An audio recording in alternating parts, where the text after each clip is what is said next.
চট্টগ্রামে ১২ বছরের এক শিশুকে ধর্ষণের মামলায় এক মাদ্রাসা শিক্ষককে মৃত্যুদণ্ডের আদেশ দিয়েছেন আদালত।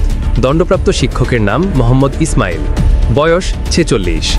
তিনি চট্টগ্রাম নগরের একটি মাদ্রাসার হেফজ বিভাগের শিক্ষক এবং লোহাগাড়ার চরম্বা এলাকার বাসিন্দা। আজ সোমবার বিকেলে নারী ও শিশু নির্যাতন দমন ট্রাইব্যুনাল ৫-এর বিচারক সাইদুর রহমান গাজী এই রায় ঘোষণা করেন।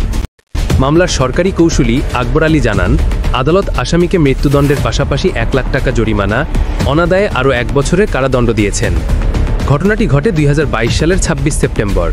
মাদ্রাসার ওই শিক্ষার্থী অসুস্থ হয়ে পড়লে তার মা সাক্ষাৎ করতে যান, তখনই ছেলেটি ধর্ষণের কথা জানায়।